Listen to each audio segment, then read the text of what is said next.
Yes, welcome back to another episode of Bet GPT. This is episode 63, and we are covering our college football preview. It's part two of the college football preview.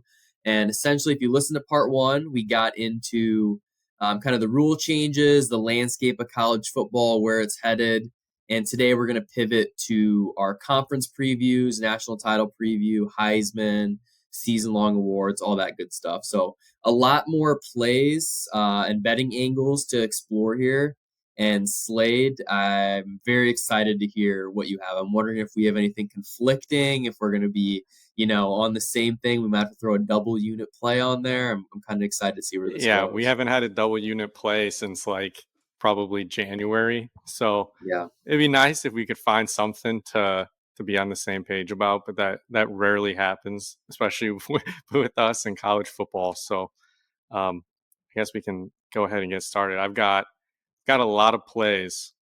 So let's go conference by conference. You just pick your first Power 4 conference you want, and we'll just keep working down the list there. No, you pick your conference, and we'll go from there. Alpha move is to make them put it in your court. Sounds good. And as another alpha move, I'll make the ground rules here. So everything we're giving out here, we're putting on the 6-pack. It's all going to be logged in our Excel sheet. So look in the episode description. On our Twitter, we're going to have all this out there easily accessible. So if we have a play we like, it's going on the 6-pack. If we both agree on something or we both give it out, it's a double unit play. If we have conflicting plays, like you're on the over, I'm on the under, then we have to strike that from the record. That's up for the listener to decide on who you want. That's fair. Speaking of that, there's also Team Slade versus Team Coiner shirts in the shop. So if you do feel strongly one way or the other, there is merch for you. But okay, let's get into it here. I'm just going to go, let's just start with the Big Ten right off the top. So obviously we're Iowa guys. This is the conference we probably watch the most, I guess, in terms of, all sports. I'm going to go ahead and start this off, see if you can argue with me at all on this, but I wanted to bring this up at the top when I have the most energy. I am so far into Ohio State this year. I do not think they're going to lose. I think they're winning the national title. I have all my chips in on Ohio State this year. I have them at plus 155 to win the Big Ten. And I know there's Oregon, the newcomers, who are going to be right there. They have a really good squad. We got Penn State. We have Michigan, who I'm not as high on this year. Obviously, Iowa.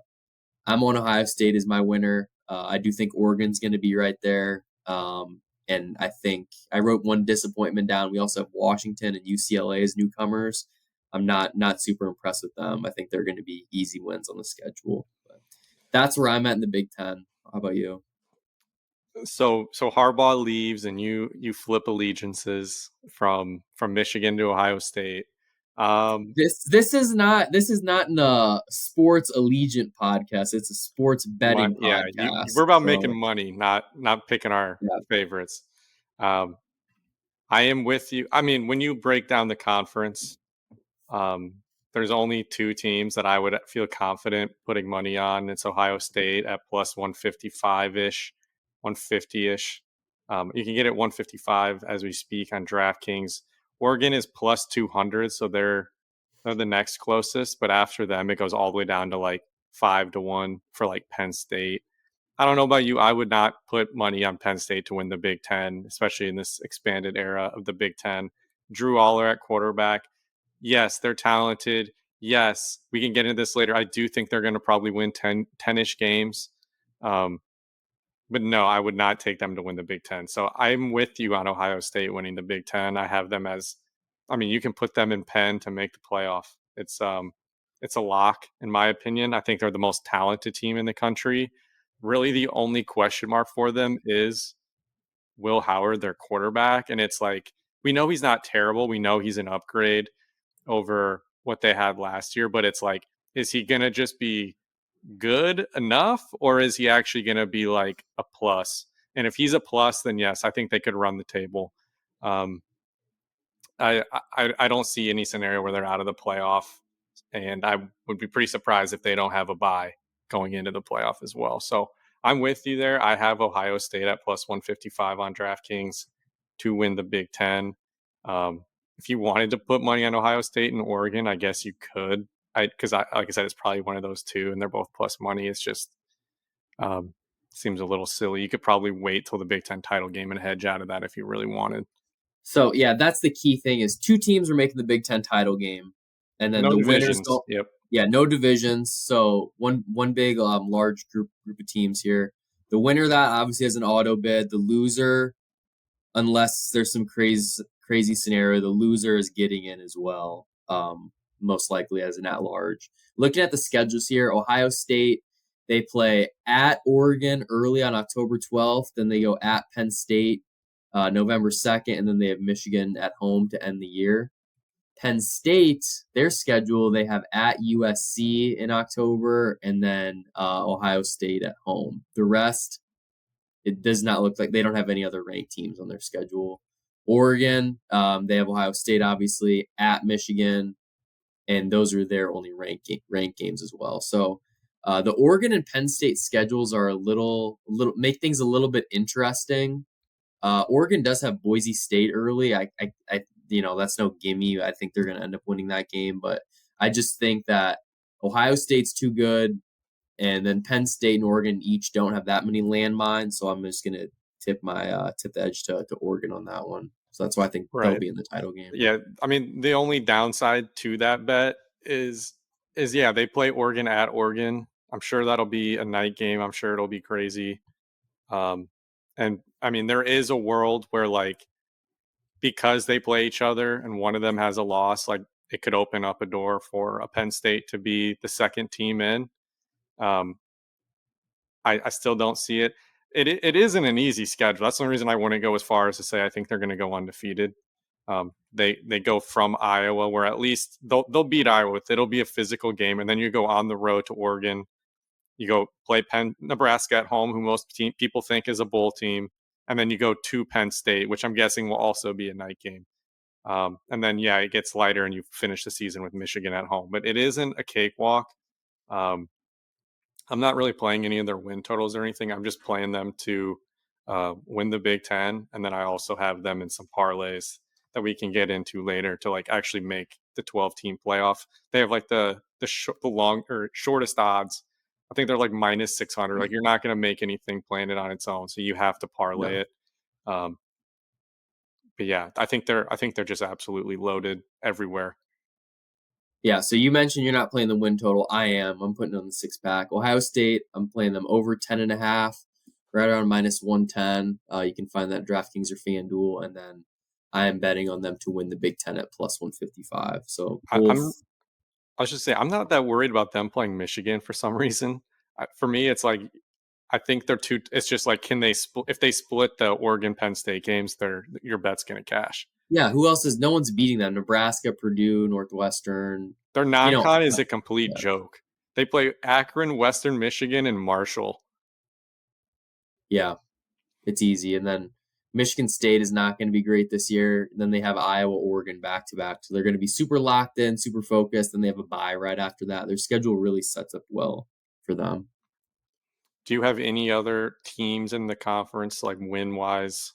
You like their win totals? You think they're going to be better or worse than people think? Yeah, Big Ten-wise, I'm taking USC over 7.5 wins. So I am just a fan of this team. Obviously, Lincoln Riley's offense. Seems like he is a good quarterback every single year.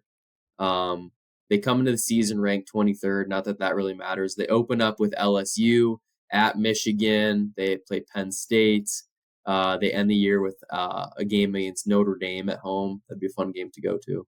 But I was listening to, and I have a couple plays in here that I'll let you know when it is the case. But I was listening to a Numbers Game podcast earlier today, and a guy came on named Dr. Bob, and every year he gives out his season long win totals, and he's like 53-21 in his lifetime. And so he gave out USC, and I was like, all right, like let's hear the explanation there.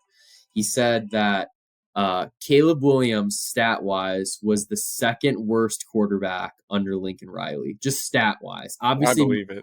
Talent-wise, he's probably number one without a doubt. But second worst stat-wise, only to Spencer Rattler. So yeah, the Moss kid's coming in. He looked good in the bowl game. 6 You know, touchdowns. 6 touchdowns, yeah. And I always like harken back to the situation where it was like Case Keenum for the Vikings when he won the fantasy title for you. Like you're replacing the talent that was there. So if you're replacing really good talent, I guess it doesn't matter how good the players, it's how good they performed. If they performed really, really well, it doesn't matter if Kirk Cousins is coming back and he's better than Case Keenum. He needs to match that level. Whereas Moss coming in, if Caleb Williams was just like, above average, pretty good, if he comes in and he's pretty good too, that's 7 wins right there, easy. So if he can go out and really perform well, I think that 8 is not going to be an issue. I think he's good. Obviously, I think Caleb was still, I mean, he's the same player he was when he won the Heisman. The problem with USC last year was they had probably one of the worst offensive lines in power football. And then you throw in the fact that that was one of the softest defenses I've ever seen. So really, Yeah. for me, the I just kind of have it in my mind that whoever is playing quarterback for Lincoln Riley, we know they're going to be fine. I mean, he may not be a Heisman winner. He is 120-1 if you're interested. But it's going to come down to, can the defense actually make stops and like actually make it hard on people, because you can't win giving up 55 points in the Big Ten. That's really the difference for me. I think that they actually have made some improvements there. They fired their defensive coordinator. I think they're recruiting kids that are not Cali soft. So we'll see if it pays dividends in year one. But I kind of like that play. I haven't played it, but I do think Miller Moss is decent. For my over play is a little less sexy than that. I'm taking Rutgers over 6.5. I know I texted you a few days ago. I really like that. I think Rutgers is a very how do I say this? They're going to be a very annoying team to play because they're going to be very physical on defense and they're going to run the ball. And if you look at their stats last year, they were like a poor man's Iowa in some ways. Their quarterback was a little more athletic, but he couldn't throw. I mean, they were like a bottom 5 team passing. So I know they're bringing in Minnesota's quarterback who was not very good last year, but the bar is pretty low. Like you mentioned earlier, it's who you're replacing. Wimbush was not very good last year. Their schedule shapes up pretty nice. It's to get over 6.5. It's minus 105 on MGM. I am laying that. I feel pretty good about it. That's actually like my favorite play for the Big Ten now that the Iowa line has moved. Obviously, I got Iowa over 7.5 in June. We put that on the tracker when it was out. It's up to like 8 with not the best odds, or 8.5. I would still play those. It's just like I've already put so much in on that old number, so it's just a little less Yeah. appealing. I would almost play an alt before I would mess around with the 8.5 number. Yeah, so you need 7 wins to cash that bet. They open with Howard. That's an automatic win. Akron, they should be able to win that game. That's at home. Tough non-conference game at Virginia Tech. Yep. But yeah, they're dodging Ohio State, they're dodging Penn State, and they're dodging Oregon. So And it they get sets up very Washington at nicely. home, right? Yeah, Washington at Nebraska, Wisconsin, UCLA at USC, Minnesota at Maryland, Illinois, and at Michigan State to end the year. So the last 4 are pretty They uh I want to pretty say good. they are favored in like 8 games, and then like one is a pick 'em, and then they're a dog in like 3. Yeah, So that's kind of how you need to attack these. It's like, all right, if we can find like a total that's over under 7.5, if there's 6 games where they have a greater than like 80% chance to win that game, then they have like 3 toss ups. It's like, yeah, I want to be on that side every time. yeah. And speaking of Washington, um, I think they did a decent job with their head coach.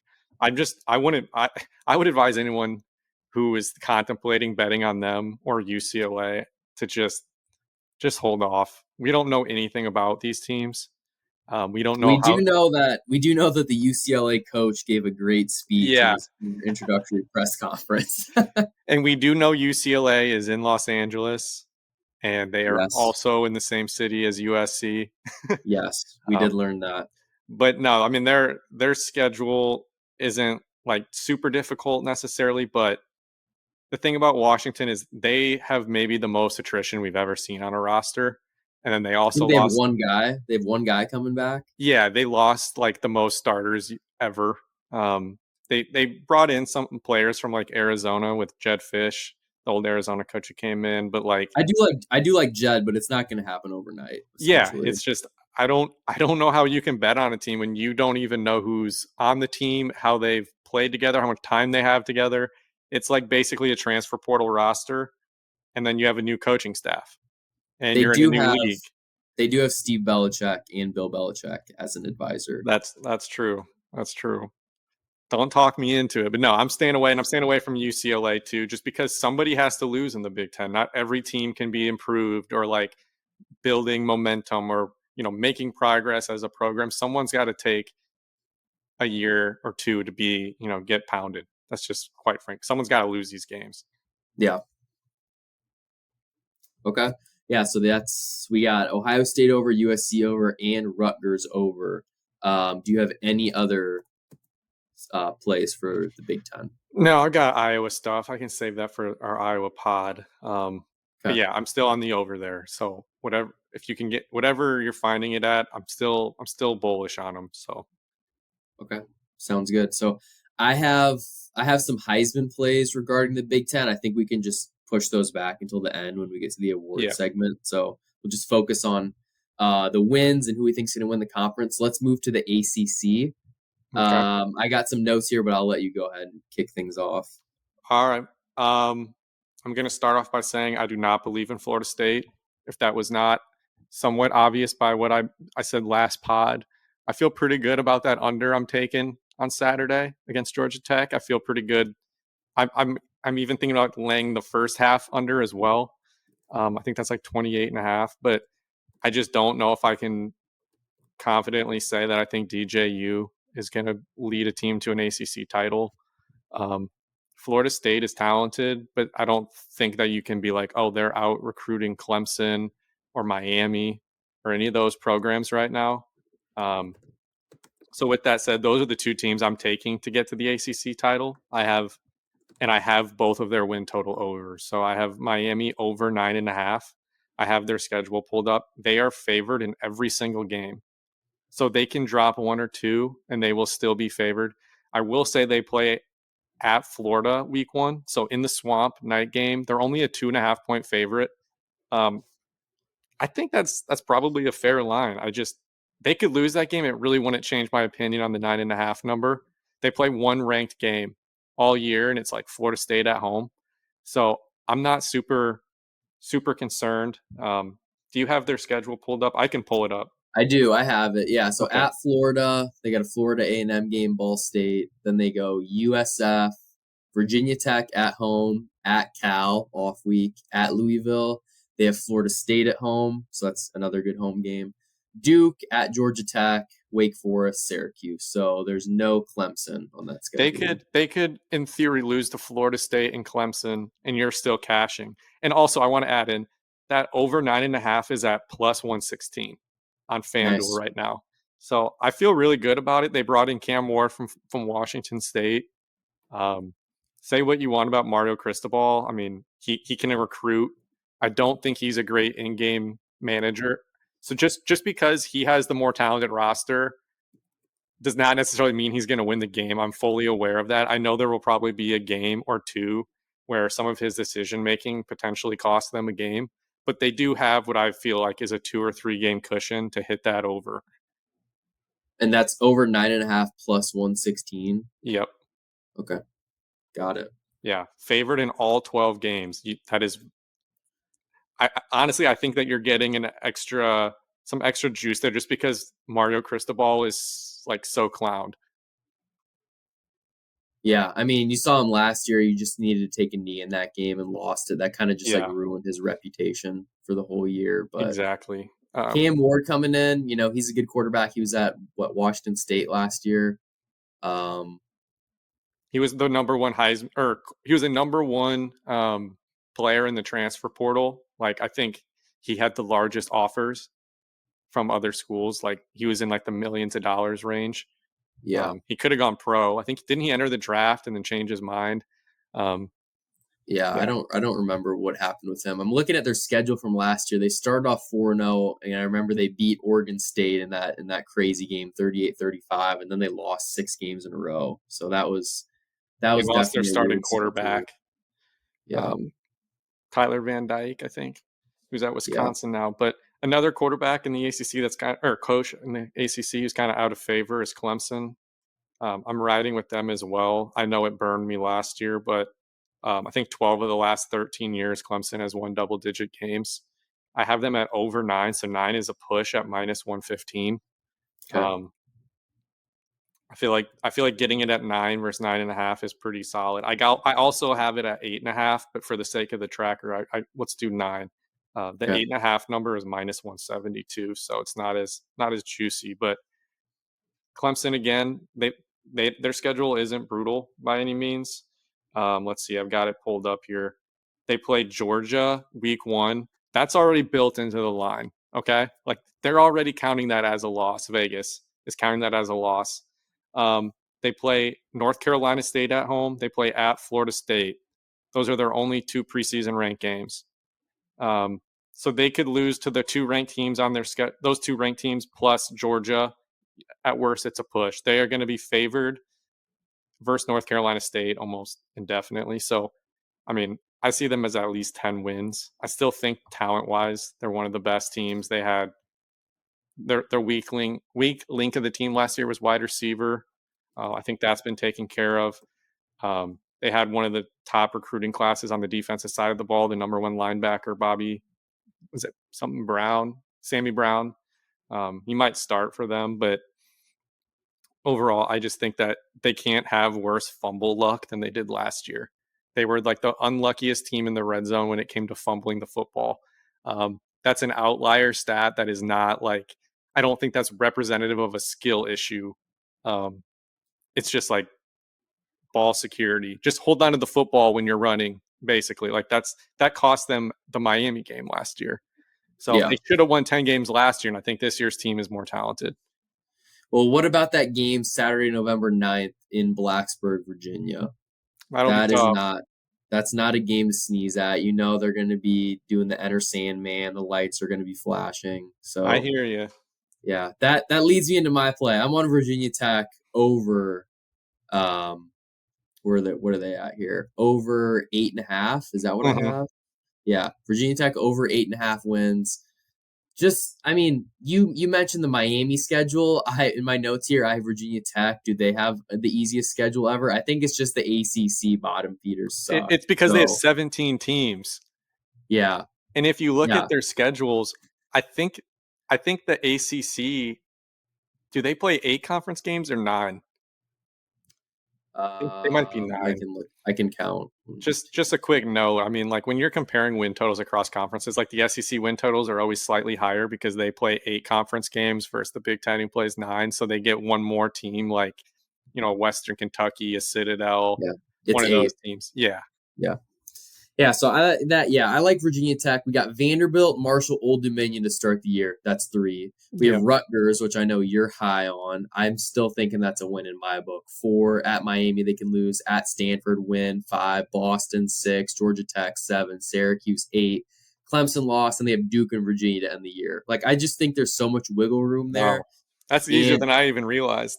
I love their quarterback, Kyron Drones. He's a Heisman long shot. I haven't played it yet. I really want to. I feel like that's just donating money, but if it could end up being another like Lamar Jackson-esque situation where he just goes crazy, and the Heisman odds have kind of proven the past couple, or maybe the last year, like you don't have to be that national championship winner. If you're putting up the stats like Gene Daniels was, you can win this award. And especially with this large playoff field, if you're just a playoff team, I think that makes you live for the Heisman. Do you have any sense of who you think's going to win the conference? Is Virginia Tech in play for that? They're at 10-1. I would rather bet Virginia Tech 10-1 than Clemson 3.5 to 1 personally. I do think NC State's a sleeper at 6.5 to 1. It's going to be Virginia Tech, Clemson, NC State, or Miami. I know it could be Florida, but DJU's never won a big game. I just don't Florida see it State, yeah. happening. Yeah, Florida State. Yeah, thank you. I just don't think DJU's going to win a big game. So Yeah, there's some books. God, it might be MGM. They offer to make the conference title. I would probably do that before I would do the 10-1 for Virginia Tech. I think they could get to the conference title. I just wouldn't, because the way their conference works out, they might end up with like the second best record. But I don't know if I would take them to actually win that game. yeah, So that's something to look at too. You could probably get that at closer to 5-6-1, something like that.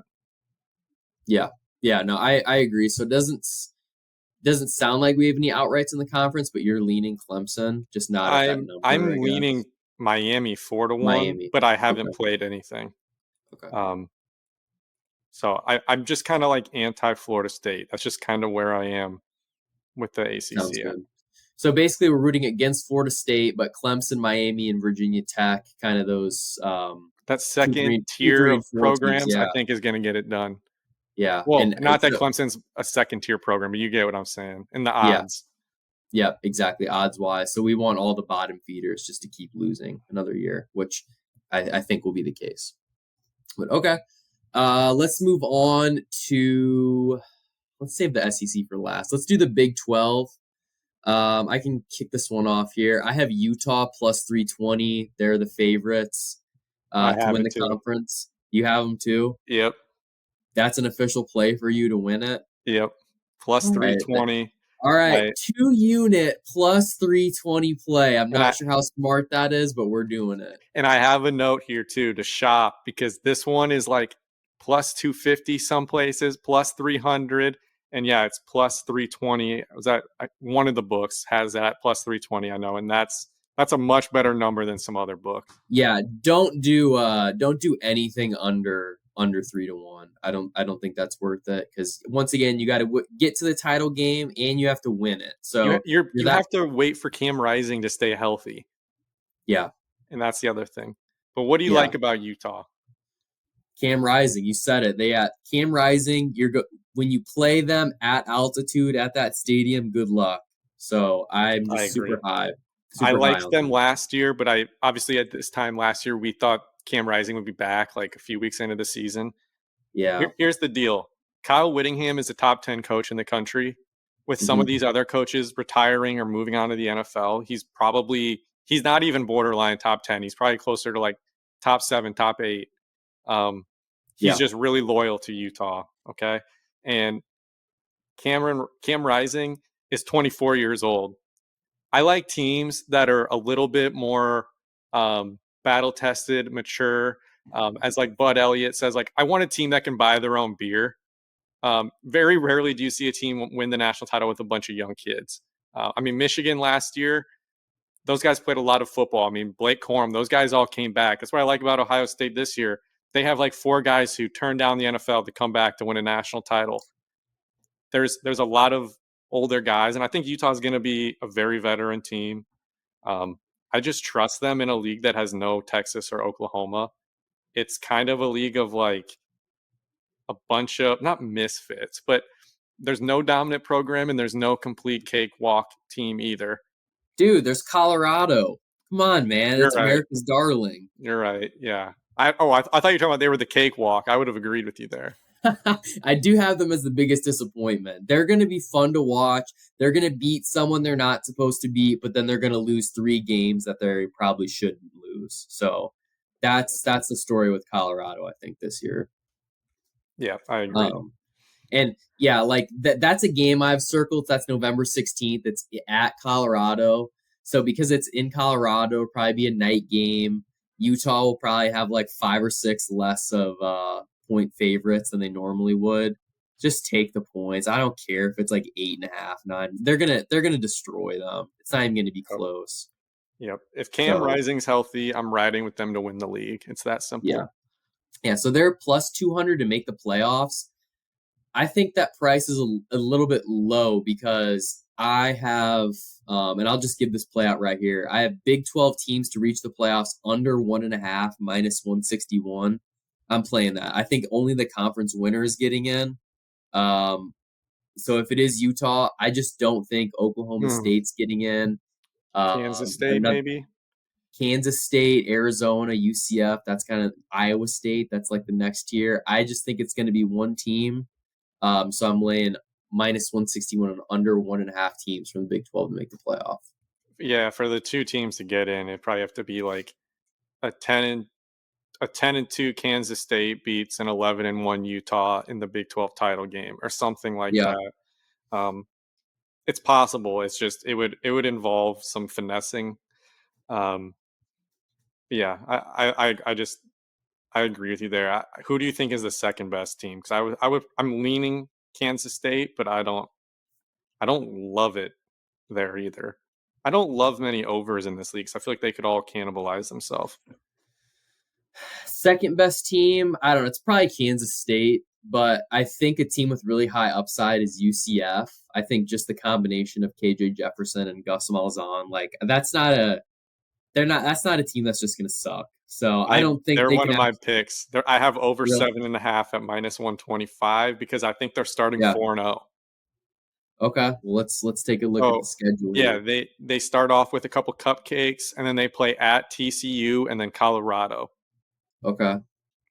They You're got that. Then they have at Florida, Cincinnati, at Iowa State, BYU, Arizona, at Arizona State, the at back. West Yeah, Virginia, and Utah at the end. 2 of their last 3 games should be wins. If you start 2 and like I just think they're going to be one of the most athletic teams in the league. I think they have a decent home field advantage because it is hot as hell down there. And they're just fast, and they're going to go up tempo. KJ Jefferson feels like a good fit with Gus Malzahn, like you said. So I'm on the over 7.5. I have them around 8-9 wins. Somebody from all the win totals in this league are like 7.5 range. So somebody's Yeah. going to win more than that. Iowa State's at 7.5, but that's like -150 or shorter now. It's like -200 in a lot of places.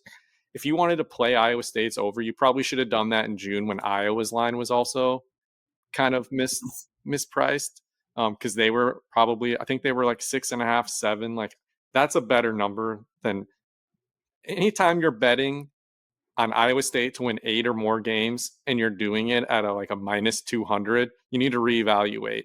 It could happen, Yeah. but that's just not a good bet.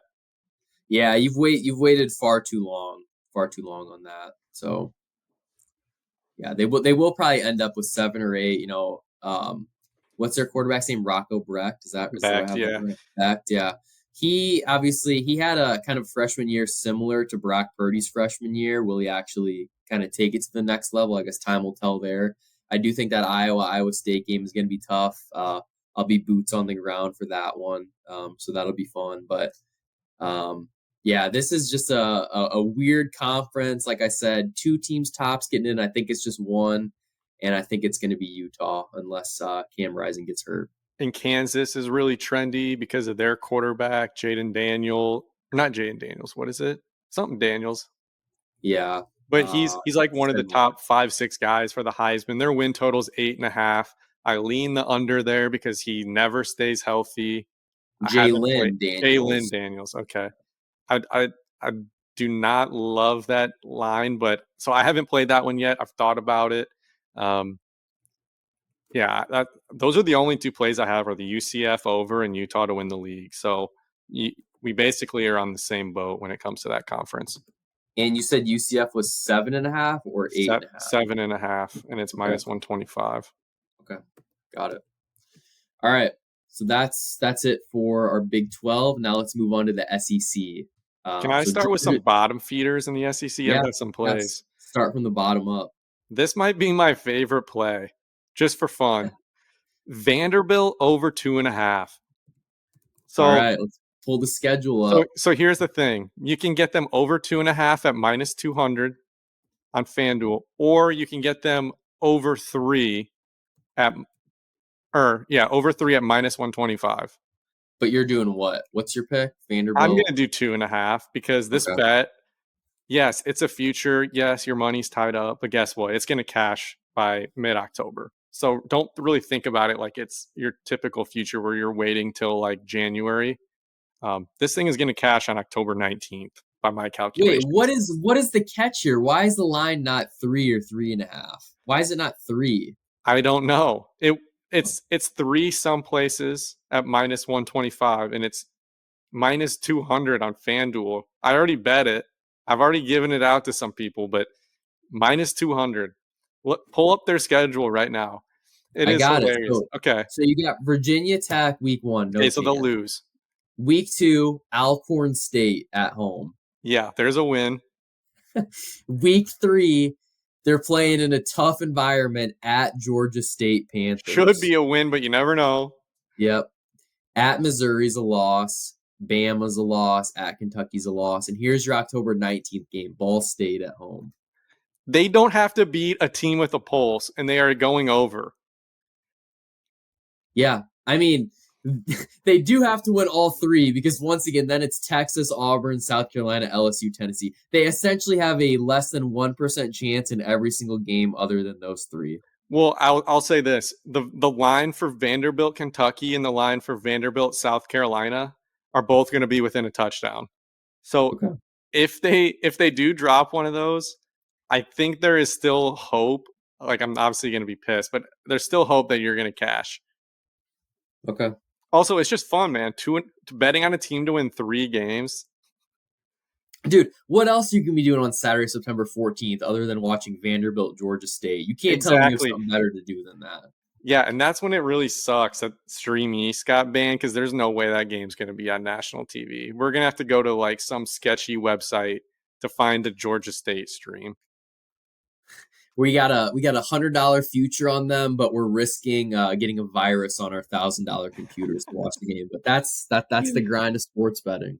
Okay, God. Vanderbilt over 2.5. What else you got for the SEC? So this is the conference with my most plays, so bear with me here. Sure. South Carolina under 5.5. That's plus 110 at FanDuel. Make sure to shop that one. It's minus 105 on DraftKings. So a little bit of a difference there. Obviously, plus money versus minus money. South Carolina, obviously they finished the year with Clemson, so you're not getting those easy, 4 easy non-conference games. They have one of the more difficult schedules in the SEC. They're probably another team that should contemplate leaving the conference. I mean, they used to be in the ACC. But let's do you have their schedule up? Yeah, so you have under 5.5, is that correct? Yep.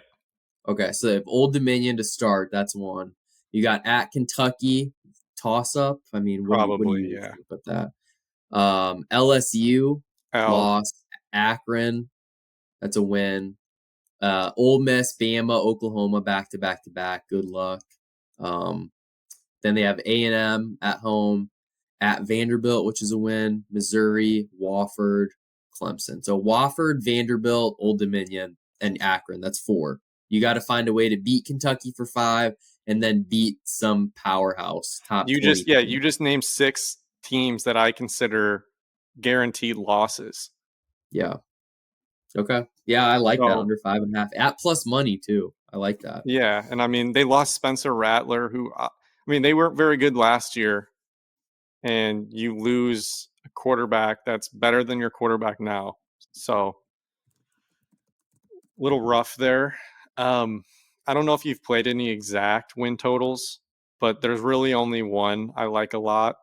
It's kind of elusive to find. I had to like look around at a bunch of different books because some just didn't offer it. But I like Kentucky exactly 6. My logic here being they have like 4 games that they have absolutely 0 chance in. They have like, I want to say 4 games that they are almost a lock to win. And then they have like 4 games that we've discussed are probably toss up. So I'm really just betting on them going 2-2 in toss up games. So they start off with Southern Mississippi, win. That South Carolina game's a toss up. They play, or I'll just do it like this. Here's their losses: Georgia, Ole Miss, Tennessee, and Texas. They're not beating all those teams. Those are probably top 10 teams. And then they still finish the year with Louisville, probably a loss. But even if they would have to split games like South Carolina, Vanderbilt, Auburn, Florida, Louisville, like they have to win like 3 of those 5. And that feels like exactly what a Kentucky team would do. Yep. Yeah. No, I totally agree. Worst case scenario, if you're really worried about that Louisville, I think that last game of the year is where they get their sixth win or seventh win. So if you're looking to hedge off that, you can. But what price did you end up getting for exactly Plus six? 250. Okay, yeah, so plenty of room there. No shame in if you do have to hedge just securing one unit there, but I think that is a really nice play there at plus Yeah, 250. there's I no like way that. they're going to hit that 7th win by week 10 because they're not beating Texas in week 11. And we know they already have Georgia on their schedule. They already have at Tennessee, at Ole Miss. It's just not going to happen. So, yeah, you're going to have an opportunity to hedge out in that Louisville game if they're really Yeah. going for that 7th win. Yep. Okay. Sounds good. So it sounds like you have some more plays too. That's 3 so far for the SEC. Yep. Is that it? I have Tennessee over 8.5. Okay. That's minus 170. So I know I'm laying it, but they have a pretty favorable SEC schedule. I mean, it's still tough, but it's nothing crazy. They play North Carolina State here in Charlotte on September 7th. So it's a neutral site game. I think they'll win. They play at Oklahoma and at Georgia, and then they have Bama at home. They are going to be favored in that Bama game. They were going to be underdogs against Georgia, but I mean, there's a real chance that they're favored in 11 games. Wow, favorites in the Bama game. You're probably right. And It's at home. The end of their season, UTEP Vanderbilt. That's two easy ones. So They have Kent State, they have UT Chattanooga, they have Arkansas, they have Florida at home, Kentucky at home, Kentucky, Mississippi State at home. Yeah, I like this. I like it. And it's probably going to end up at 9. I don't think it's going to go much over. You're obviously laying the juice, so the public and all the money does agree with you. So, yeah, if you're comfortable with laying that minus 170, I'm all for that. I mean, yeah, I think that, like I said, they're going to be favored in 11. I think they're going to go 10-2 or so. I did put like a half unit on them at plus 550 to make the SEC title game. Not to win it, because I know they would probably be playing a Georgia or something like that at a neutral site, but the way that the schedules all shape up, almost every team in the SEC is probably going to lose 2 games outside of maybe a Georgia. Yeah. No, I totally agree. Okay. Let's just go back up to the top then. Obviously, Georgia, you mentioned, they're probably going to make the title game. It's going to be them. It's going to be Bama, LSU. We have Ole Miss up there too. It's probably going to be one of those 4 teams plus Tennessee, like we just mentioned. We still, I guess I'm totally forgetting Texas and Oklahoma. This is a stacked conference. It is never ending. There's going to be a lot of bloodshed amongst these top teams. And only 2 teams make the title game, and another 2 to 3 are going to sneak into the playoff.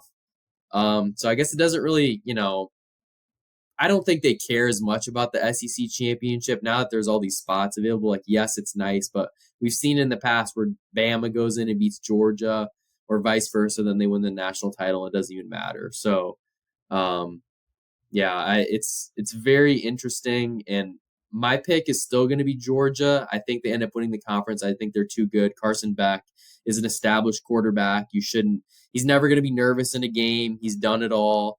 So they're very live. I think LSU is a sleeper to win the conference at 10-1. They got Garrett Nussmeier. I think he can really sling it. I think he's going to have a big year.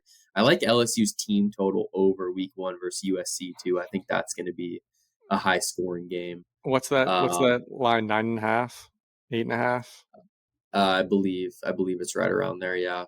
We'll have to check closer to week 1 for that. But yeah, or are you talking about the win total? Win total, yeah. Oh, sorry, win total. I do not have their win total in front of me. I can look it up, but I know that there was juice to the under on them at 9.5, but I didn't know if that was an all line or not. It's okay. at 9 now. Yeah. Okay. So I'm not necessarily playing their win over or under. I do think they are. I probably think they're going to end up right at 9, honestly. So I just don't think it's worth a bet for me.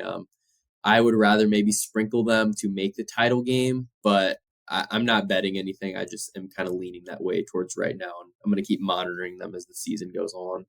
Yeah, I agree. I just feel like all these teams are going to end up 9-3. Like when I looked at Ole Miss, it's like okay, they play at LSU, probably a night game. They play Georgia. They play Oklahoma. Like they feel like a 9-3 team, maybe 10-2. But like I'm not playing the over 9.5 or anything like that. Like expecting them to go 10-2 seems like a lot to ask. Um, there's just a lot of teams. Like Texas plays Michigan in the non-con week 2. Dude, that's my play here, and I hate to be the one to do this. This is so unlike me, but I'm going under 10.5 on Texas. I just think it's too much. I have that I too. that's a double unit play for us. No, I don't have it like I Oh, don't it was a have lean. I have yeah, I was contemplating an exact for Texas of 10-2 cuz when I Yeah. went through theirs I think they're going to lose one game. I think it's Georgia. Don't they play Georgia? Yeah, so they play Georgia at home. They also play at Texas A&M to end the year and at Michigan to start the year, plus the Cotton Bowl against Oklahoma. So So I think they're that's going to four lose tough one of those games even if they're a slight favorite in all three of those. They're going to Yeah, drop one probably. Um yeah. so that's kind of was my Dude, and logic. we've seen Texas in the past. Obviously, a new conference. It's another year of Sarkisian. They have viewers coming back, but they always find a way to lose some stupid game to Texas Tech or someone Yeah. random like that. And these teams are better. So losing to Florida, losing uh at Texas A&M in the year, one of those, like it's not going to surprise me. Do I think it's going to necessarily happen? No, but I I just think actually ten I and a do half is want to too make much. this a double play because Okay. I want to join you on it because they lost to Oklahoma last year. They, like you said, they've never played a schedule like in the last 20 years. Their schedule, or I guess 10 years, their schedule has basically been Oklahoma and a bunch of blah. And now they're Yeah. gonna have to. Now it's like a week to week thing where they're gonna have to show up. Like them and Texas A&M is almost as big of a rivalry as them in Oklahoma, and it's back for the first time in 10 years, whatever. Like that is going to be a crazy game. Does Quinn Yeah. Ewers even stay healthy? They lost Byron Murphy and all these guys to the NFL. Like they're going to be good, but I don't know if I Lost, feel comfortable they lost penciling. CJ Baxter. CJ Baxter's gone, the They're starting and their running back. backup running back. Yeah, they've lost Him two too. running backs. What's that white Xavier Xavier Worthy from Worthy? last year. Yeah. Yeah, they've lost a lot of talent, and yes, they recruit at probably the highest level, especially with NIL. But um, there's still a lot of ways this could go wrong. Just for fun here to wrap up this Texas conversation. We think that we're going under 10.5, so I'm guessing we think Sarkisian is going to win 10 games for them this year. How many, with this roster, how many games would Tom Herman win with this schedule? Uh, the same. I was gonna say I'm picking either 6 or undefeated. There's Well, no you in know what's between. funny? You know what's funny is I have a G5 play, and it may or may not be FAU. Okay. All right. Well, let's wrap the SEC up here. I guess this is our last conference, then we can get right into G5. Okay. Do you have any other plays win total wise? No, I didn't play the conference title game. Okay. Yeah, I didn't play it either. I think we're both leaning Georgia there. Um, but anything can happen. It'll be a bloodbath, like I said. You have Vanderbilt over 2.5, South Carolina under 5.5, Kentucky exactly 6 wins, Tennessee over 8.5. We have a double unit play on Texas under 10.5. And I think that wraps it up for the SEC.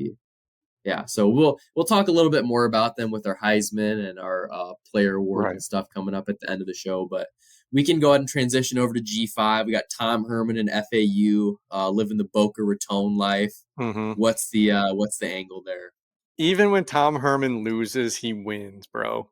Think about Yeah, this. This man got fired from Texas with a bunch of toxic boosters. Yeah, Tom could have recruited at an elite level too if he had all this NIL money back then. Congrats, Steve Sarkisian. You're buying players. yep. Um, FAU over 6.5 at plus 110 on FanDuel and DraftKings.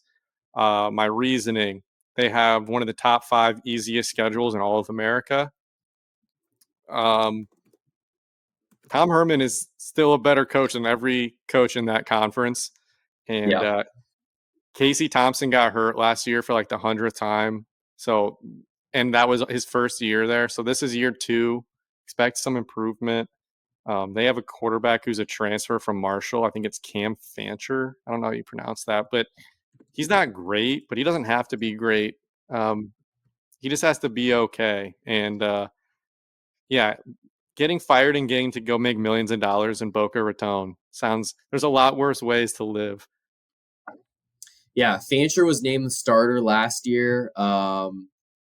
They have 5 starters who transferred in, and for Fancher, he spent the last year and a half at Marshall, so got some experience there. They have Michigan State to start the year. Is that an upset alert? Maybe. It's possible. Little Friday night, August 30th game. Then they got Army, FIU, UConn, Wagner, North Texas, UTSA, USF, East Carolina, Temple, Charlotte, Tulsa, and at Tulsa. So that's, what did you have? Over 6.5, was it? Yep, and it's plus 110. Okay. Is that game in Charlotte? Is that in Charlotte or is that at Boca? No, you're gonna have to drive down to Boca. Man, I need him to stay there one more year, and then when he comes to town next year, I'll have to go. Yeah, he's got Rachel Bush in the stands one year, and then he's got Austin Slade the next year. Not a bad crowd right there. All right, so that's a G5 play. I think it's my turn to give out a G5 play. What do you know about? Man, I don't even know. Where is my G5 section on here? What do you know about Jacksonville State? Anything? Is Rich Rod their coach? I didn't want you to ask me if I knew anything about them because I don't know. Oh, all I know is I'm taking. I thought Rich Rod was the coach. That sounds right. Let's see, Jacksonville State head coach. He is the head football coach at Jacksonville State. You're right. All right. So we have a proven, I don't even want to say winner, a proven loser, but a proven guy who has a good reputation, I guess, to be at least decent. But I'm doing the under 7.5 for them. I'm not buying what they have. Their quarterback that's coming back from last year isn't great. They lost their top running back. I just am not high on Jacksonville State. I watched them a couple games last year because I bet like some random games they were in. I was not impressed with them. So I'm not even going to bore you guys with all the details here. You just have to trust me. We're going Jacksonville State under 7.5. And this one is a little bit more fun here. I have LA Tech over 5 wins. Interesting. So LA Tech, their defensive coordinator, has had 17 years of experience. He's from the beloved UNI Panthers out of Cedar Falls. So, our good friend Matt Henson's worked security for them many a times. But as a defensive coordinator, they had a very, very high rushing defense grade against the FCS. And actually, as I mentioned earlier, that Dr. Bob individual, he said in his model, he graded them out that they would perform very well against normal FBS opponents. So anyway, where I'm getting at here is their defensive coordinator is now it's that same guy. He bounced around to Kent State before. Kent State immediately had a great rushing defense. So now LA Tech's going to have that. They don't have a tough schedule. They've been close to 5 the past several years. So this is kind of the year where they're going over 5. I've seen some over 4.5s at minus 160. I'm personally on that, but I think at 5, it at worst pushes, but I think they're going to be up in the 6-7 win range. So I really like LA Tech over 5. Real quick on Rich Rod, I just want to give him a shout out for giving us that Pat White, Steve Slayton era. That was a lot of fun. I'm sure that defensive coordinator saw Henson in the crowd and was like, that dude needs to be my defensive end. But I know. I'm sure Henson was probably too busy. Yeah. Do you have any other G5 plays? I didn't play anything, but I do think Boise State and Liberty are the 2 teams to look out for that auto bid spot. Yeah, I think Boise's probably the best team. I would love to see them somehow sneak their way into a power conference, just because out of all the G5 teams, I think they might be the only program that I think would that we would kind of miss as like football fans, not being relevant or basically being like demoted. Um, Yeah. Out of all of those teams, they just are the one that like to me they were never that much different than like a UCF was or any of those teams. They were kind of them before them. So I think they're going to be good. Malachi Nelson, that 5-star QB who went to USC and lost the job to Miller Moss, he lost Yeah. the job at Boise. I saw that. Yeah. How is that even It possible? He lost to the guy who's like the 400th ranked quarterback recruit, same age. I I don't know. I don't know, but this I'm glad you brought up Boise State because I have a Doak Walker Award winner, so top running back. This is 10-1. Ashton Genty, he's their Mm-hmm. running back. Dane Brugler, the athletic NFL draft scout guy, he is as the number one prospect for the draft next year. Last year he had 1347 rush yards, 14 TDs, plus 43 receptions, another 560 yards. So I just think this dude is going to get the rock a lot. He's going to be running all over teams, and I really like him to win this Doak Walker Award at 10-1. And I do think Boise State is going to be that team that sneaks in. Liberty has a super easy schedule, but Yeah. it matters who's ranked higher. That's the only Yeah. thing that matters. So I think Boise State will have the So edge there. Liberty's win total is like 10.5, but you're laying juice to get the over. They have the shortest odds of any team in the country, shorter than Ohio State and Georgia, to go undefeated. Obviously, we already went through Ohio State's schedule. They play at Oregon, so it makes sense. It is kind of funny. I was listening to a pod, and they were saying that Liberty has more NIL money than every other team in their conference combined. So they're playing on a Wow. totally different sport than their peers. Um, so I mean, I guess their coach is doing a good job, but do we? I mean, he's just getting better talent. It's not. It's not really comparable. I would probably lean the over 10.5. Um, but I think Boise State's probably better than them. Boise actually kind of plays a cool schedule. They play at Oregon, they play Washington State at home, at Hawaii, San Diego State, UNLV, at Wyoming, and then they finish with Oregon State at home. So kind of some old Pac-12 teams, a current top 3 team, and then they mix in some of those other somewhat respectable programs on the West Coast. I don't know what their win total is, but I'm kind of tempted now. Yeah, I did I bet have it. them to make the I have it playoff, though. pulled I up will here. say that. I don't know what their win totals. I did in a parlay. I bet them to make the playoff along with like a couple other more blue bloods. That was with So I that, have that boost from DK. okay. Got it. So I have Boise State over 9 at -150, so it's juiced up. Um, I'd probably do it because a 9 obviously, is a push. yeah, yeah. All right, let's add it. So we'll go Boise State over 9 -150.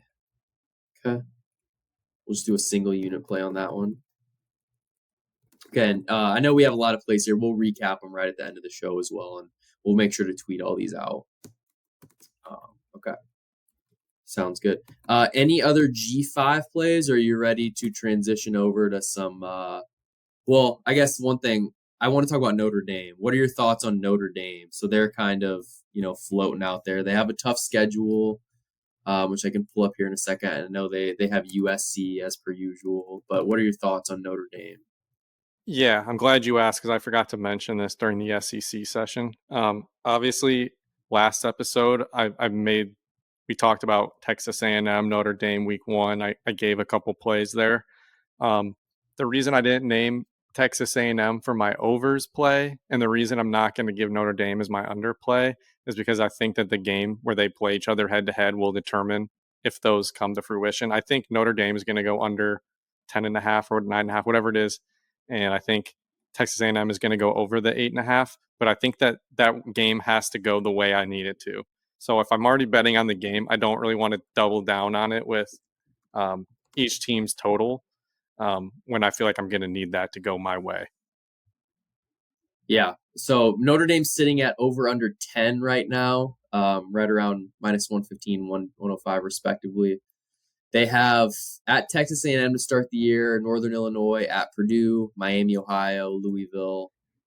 Not an easy game. Off week, Stanford at Georgia Tech, Navy, Florida State, Virginia, Army, and then at USC. So unless you think they need to lose three games out of that schedule with Texas A&M, Florida State, USC. I think they're going to lose at least two of them. Then you don't really have that much room for error. So yeah, like months back, I remember both of us talking, not during the pod, just like Notre Dame's going to make the playoff, but I don't feel as good about it anymore. Well, I am giving out a play of Notre Dame not to make the playoff plus 125. I just don't think they're going to be as good this year. And, one of our 3 points pod, fellow Potters, Charlie Rose, obviously is not going to like to hear this, but I'm not impressed with Notre Dame this year. I know they got the QB from Duke last year, but I think it only goes so far. I don't think they're going to win big games this year. I think they're going to have a couple disappointing games. I think they're going to go under their 10 win total, but instead I'm just going to bet them not to make the playoffs at plus 125, because if they're going under that total, then they're not making it. So just give me the plus money at plus 125. Yeah, I think I agree with you. I haven't played anything with it, but that's kind of where I'm leaning as well. I don't know what I'm missing with Notre Dame to make them so trendy. I still don't think they're going to be explosive offensively. I know they're going to still be a good defense. Their schedule is not easy. I also don't like them, so maybe I'm biased. Yeah. Yeah, so they'll be on NBC for your viewing pleasure every single week. So don't worry, that will be shoved down your throat. Sweet, yeah. Yeah. Okay. I think we've covered pretty much everything. Obviously, there's 2 teams out there, Oregon State, Washington State, who are just out on their own. I don't have anything on them. Yeah, don't care. I know maybe nothing about them. Oregon State's coach from last year, who did a good job, Jonathan Smith, is now with Michigan State and took some of his better players with him to Michigan State. So they're going to be pretty depleted. Gotcha. I'm assuming they'll end up in the Mountain West, but yeah, I don't know what's going to happen with them. Yeah, there could be some more realignment, and we can talk about this at a later time. But the landscape could be changing a little bit for like Clemson, Florida State, and a couple other teams potentially. But all right, let's go into the Heisman and awards. So me personally, I have 5 Heisman plays here. We'll detail it all out. I'm going to go a half unit on the shortest shot and then just 0.1 units on my other 3, I guess, because I only have 4. So I'll start off here. I'm all in on Ohio State, so I'm also all in on Will Howard. I think that he is a guy who's going to get the job done. And you saw it with Carson Beck last year, where he had pretty decent odds and he was kind of in the top 3 or 4, and it was just because Georgia was undefeated. I think if Ohio State's undefeated, he's going to be right up there. And that's why I'm also putting in Quinshon Judkins and Travion Henderson, both Ohio State running backs. What if one gets hurt? The other one's going to have so many carries. And so I'm going 0.1 units on both of those guys at 75 and 80 to 1 respectively. So that's my Ohio State trio. Will Howard 15 to 1, Judkins 75 to 1, and Travion Henderson 80 to 1. Wow. That's where I'm at. Yeah. Did not see that one coming. It makes sense. I heard today someone give, similar to like you saying with an injury, someone gave a play of Arch Manning, and I was like, "What?" He's like 100 something, 150 to 1. I don't know. And they were like, "Well, what if Quinn Ewers gets hurt like he always does?" And he takes Texas. So many what ifs. Yeah. I think Dylan, like if you ask me who I think is going to win, I think it's Dylan Gabriel. He's the only commodity that we really can say we know for sure, him and Carson Beck. The 7 to 1, 8 to 1, that's not really enough for me. But I'm fully aware that there's a good chance one of them will win. One name that's kind of sexy right now, and I put like a fraction of a unit on it, is Avery Johnson, Kansas State. He's like the highest ranked recruit at quarterback Kansas State's ever had. He's the reason Will Howard transferred. They told him to get lost. Yeah. He's a run first quarterback. I kind of like that. Kansas State has obviously a path to winning the Big 12. I think we both think they're the number 2 team. That's why I asked your opinion. I don't know if he's a great passer. That's still to be seen. He was really in last year for certain packages, like just to run the ball. But it's a big if he can pass and if he can stay healthy and if Kansas State can get to the Big 12 title game and maybe sneak into the playoff, could he win the Heisman? I lean no, but I think that there's a path there that makes more sense than some of the names that were further down the board. So that was one name I had. And then sticking with my Tennessee theme, Nico. I'm not even going to try to say his last name. Lamaleva or whatever it is. Yeah. If you can beat Iowa's defense, even with some guys out like Cooper DeJean, I don't think played, but if you can do that as a true freshman against Iowa in a bowl game, you're going to do all right, I think. He was obviously a 5-star number 1 quarterback. We saw what Heupel did with Hendon Hooker, and he's clearly more talented than Hendon Hooker. If you can get an SEC team to 10 wins, like I think he can, you're going to have a path there. I don't know. I don't really have a good feel overall, though, for the board. I do want to mention Miller Moss, 120-1. I think that's a kind of crazy number for a USC quarterback under Lincoln Riley. A team with low expectations, but still talented. Like, it probably won't happen, but it is not crazy to think that Lincoln Riley could pull off like his 5th Heisman winner on a guy we just saw throw 6 touchdowns. I mean, they don't have Ohio State and they don't have Oregon. So would it be that crazy for them only to lose 1 game this year? Maybe that's at Michigan or Penn State or Notre Dame. They win 2 of those 3 games. I guess they have LSU right off the bat too, but yeah, that's another thing. Imagine if he goes out and throws 5 TDs against LSU in a high and LSU's defense isn't that good, so he easily could. Yeah, he could be 15-1. That's just where my head was at. I'm like 120-1 seems like he probably won't win. It probably should just not be a 120 though. It should probably be closer to like 50-1 or something. But yeah, that one kind of jumped out at me. I know you love Milroe. I think you can make a case there. He's the only quarterback who got votes on the ballot last year. Yeah. When you get 3rd, and then you bring in Kalen DeBoer, who we saw just took Michael Penix from Indiana to a 1st-round pick and, a Heisman candidate.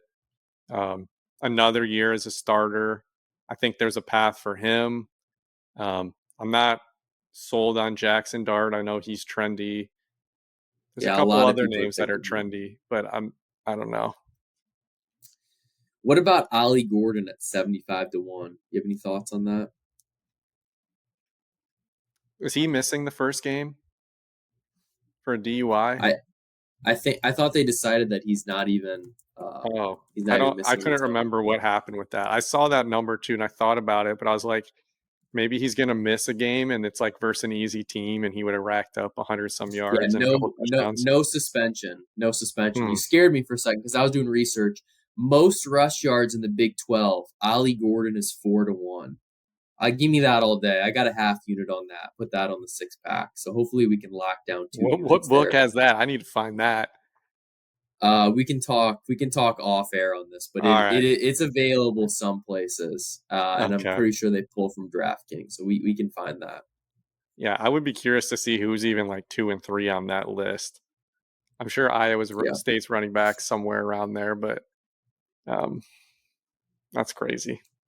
Yeah. So for your Heisman, do you have any official bets? Like, are you putting anything on the 6-pack for the Heisman? I might wait a couple weeks and then throw something on the 6-pack. Okay. So we'll just have the Heisman picks for me. I have Will Howard at a half unit, Judkins 0.1 unit, Travion Henderson 0.1 unit. So nothing crazy. I also want to put, let's see, what is that? That's 7 units. So let's just round this out as a full unit. So I distribute it out. 0.3 units on Cam Rising out of Utah. So he's 38-1.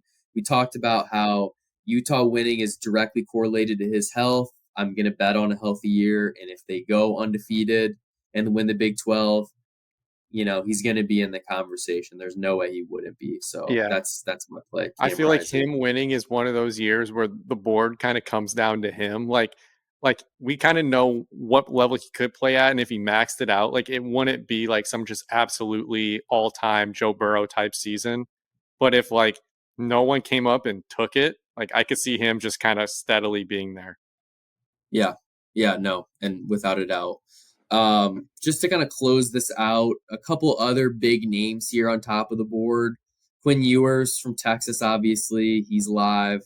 Some people like Jackson Arnold from Okay, that was the other one Oklahoma. I was going to keep an eye on. I wanted to watch him play before I bet it because I haven't really Yeah, seen him.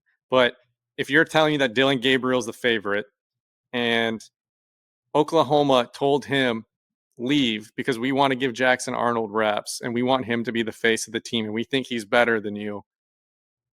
I know his team maybe isn't as good and he doesn't have the same offense that Oregon has, but he should be in the conversation. He's still an Oklahoma quarterback. yeah, no, I He was totally a agree. I 5-star. totally agree. Yep, it's when in doubt, just bet on some of these 5-star guys. Throw a little bit of pizza money on it, and hope that they're up on the stage in New York, in the finalists. Then you can hedge and make some money. So wait. Do you have any more bets before I go off subject for a second? No, I guess just to close things out, we talked Heisen, Will Howard, Cam Rising, Judkins, and Travion Henderson, and then my random season long futures would be most rush yards of the Big 12, Ollie Gordon plus 400 for half unit, and the Doak Walker top running back award, Ashton Genty from Boise State 10-1, and we're putting a full unit on that. But yeah, go ahead, the floor is yours. How have we made it over an hour and Graham Mertz was not mentioned once? Yeah, so that was a hot topic last year. The Florida State win totals 4.5. Florida, you mean? They really Yeah. they're four. They Yeah. listen. This team without him, the win total would be closer to 3. Okay, they need someone. They Do you need know who their someone. backup is? No, It's DJ Lagway, the number one player in America last year. He's a 5-star lefty quarterback. Like could have gone anywhere in the country and picked Florida because he got a bag. So there's all this stuff like if Florida starts off kind of rough, like is DJ Lagway taking over? Because he's the they future of probably the don't want program. him. They probably don't want him killed behind the offensive line Right, in I the agree. SEC. That's I think probably they the don't answer. want to get So his confidence shook and be like pull a Dante Moore or whatever at UCLA and be like, yeah, this went horribly. I need to leave. yeah, yeah, it's definitely possible. I unfortunately do not see a lot of I don't see a lot of good things happening for Florida this year. Not a lot of optimism. So thank That's you the for hardest bringing him schedule up, I've ever though. seen, in Yeah, fairness. yeah, They it's would bad. probably, I mean, they're only a 2.5 point dog to Miami, who I think is probably my favorite to win the ACC. Like, they're really not that bad talent wise. It's just that schedule is absolutely insane. And then they're weak in a few places where it's going to get exposed in the SEC, like the offensive So line. let's close it out here with their schedule, and then we can recap our plays. So they're over under. Let's double check this year It's because four and a potentially half. we could make this a play. It's 4.5. I would lean the over still, but You would lean the over. Okay, it's yeah, 4.5 over minus 155 on DK. Miami week 1. We think that's a loss. probably. Samford is a win, so that's 1. Texas A&M loss. At Mississippi State, They should win that. It'll be close 2. though. It's on the road. UCF 3. Tennessee loss. Kentucky's, it's close. That'd be 4. Georgia loss. Texas loss. LSU loss. Ole Miss loss. And maybe DJU provides some sort of reprieve there and gives up a win in that rivalry That game back last half week. of the schedule is like top 10 team, top 10 team, on the road, top 10 team, top 10 team, top 15 team. The best part is they have a bye week before it. So like that Saturday, I hope all those guys just like enjoy a nice meal, maybe like go sit in the hot tub because it's about to get brutal that last Someone month and a needs, half of the you're year. going to have players trying to catch COVID so they can miss a few games. Oh man, yeah, that's tough. I'm gonna stay away from that one, but that's a tough schedule. All right. Any other closing thoughts before I recap all of our plays here? Let's get No. let's get let's get your official prediction if you're ready for it. We'll do who do you think's winning the national title game, and I guess give me your top 4 seeds. I guess let's just do that. Well,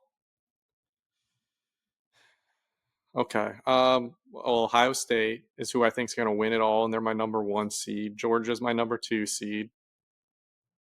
I do think Georgia's going to lose a game or 2 in the regular season, but they're still going to win the SEC. My 3 seed would probably be. I mean, God, it sounds crazy to say, but I think it would be Utah because they That's Utah, I feel the same if they go undefeated. Yeah. and then Miami would probably be 4. So this is why I was saying in the last episode, being the 5 seed is actually sick because theoretically you would play Liberty or Boise in the first game, and then you would play Miami or Utah in the second game instead of Ohio State or Georgia. And your other options are, I mean, swap it out any way you want. Clemson, Virginia Tech, Kansas State. Like it's going to be Yeah. someone weird in the 4 spot. Yeah, you're going to Yeah. play a 4 spot that is probably worse than like the 3rd best SEC team. So you're dodging a bullet by being the 5. I hope it's not Notre Dame because that would The piss me 5, off. no, it's not. The 5 is going to be Ohio State or Oregon, and it's most likely Oregon. That's what it's going to Yeah, end it's up going to be being. whoever is the runner up for the best league. Yeah. And they're going to Yep. play Liberty, and they're going to beat them by 60 and rest their starters the whole second half. And then they're going to go play the ACC or Pac-12 champion, win that by a couple scores, and then they're actually like in the playoff, the real Yep. playoff. And meanwhile, everyone else is beating each other up, even the teams with the bye. Yeah, and I think the real thing I've kind of gained from this, probably the last minute of this conversation, is it doesn't even matter necessarily who the top 4 teams are. It just matters kind of who you're playing and just getting in. So it's a little NCAA tournament-y. Yeah, exactly. Yeah. So very interesting. I'm taking Ohio State to win it all too. I think that them and Georgia are the best. If we remember a couple of years ago, when Georgia was better than Ohio State had them on the ropes. They should have won that game. A couple things didn't go their way. So I'm taking Ryan Day to win his first national title. He gets a year off from the slander. They'll finally beat Michigan. Yeah. So I have a that's trivia question for you. How many coaches currently coaching in college football have a national title? Is Jimbo Fisher coaching? Nope. No. He's not one of them.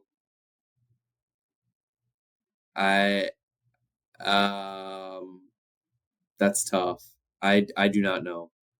3. It's gonna be 2. I was gonna say 2. Who is it? Kirby. He's got 2. Okay. Dabo. Yeah. He's got 2. Yeah. And then Mac Brown from 2005. There you go, Mac Brown. Where is he? North Carolina? Yeah. Okay. All right, there you have it. So I think we're gonna get a 4th person this year. Hopefully it's someone cool.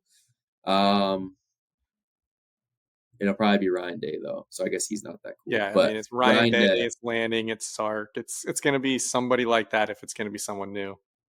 Yeah, Mario Cristobal just does not seem like he should be that guy, but yeah, anything can happen. All right, this is a super successful episode. I thought. I think we condensed it down really nice. I'll put in the chapters or in the notes here, kind of conference by conference, and our award segment at the end. So if you want to bounce around and listen to something later or re-listen, whatever you need to do, should be easy to do that. But just going through it one more time, and Slade, let me know if I missed anything, but I tried to write it all down. I have plays from you being Rutgers over 6.5, Miami over 9.5, Clemson over 9, UCF over 7.5. We have a 2-unit play on Utah to win the league. And then moving to the SEC, we have Vanderbilt over 2.5 at -200, South Carolina under 5.5, Kentucky exactly 6 wins, Tennessee over 8.5, Texas under 10.5, Tom Herman and the Owls of FAU over 6.5. We have Boise State over 9 at -150. Then transitioning over to my plays, we have a double unit play on Texas under 10.5, Utah to win the Big 12, Ohio State over 10.5, USC over 7.5. A couple G5 plays, Jacksonville State under 7.5, LA Tech over 5, Virginia Tech over 8.5, Big 12 teams to reach the playoffs under 1.5, Notre Dame to not make the playoffs at +125. We have the Ollie Gordon to lead the Big 12 in rush yards at 4-1 for half unit. We have the Doak Walker winner, Ashton Genty of Boise State at 10-1 for a full unit. And then we have my Heisman sprinkles of Will Howard, Cam Rising, Judkins, and Trevion Henderson. So that was a mouthful. That was a lot. Just click our link to go to our 6-pack tracker. We update it after every single show. We're fully transparent here. And so we're hoping to provide a lot of value here. We'll keep track of these throughout the year. But yeah, I'm super pumped for this season. We got football from this weekend until the next 7 or 8 months. I'm super excited for it. Slade, any other closing thoughts or guess you're ready to wrap No, that was up? fun. I went back and I re-listened to our episode from last year. I would say overall, I think we made money just because we hit on some longer shots. But it's fun to keep track of, and I'm sure next year I'll go back and listen to what we did today. Last year we called Iowa to win the West. You called Michigan to win the Big Ten, Washington to win the Pac-12, Texas to win the Big 12. So we weren't perfect, but I think all in all, we did pretty well last year, and I expect to do the same this year. Absolutely.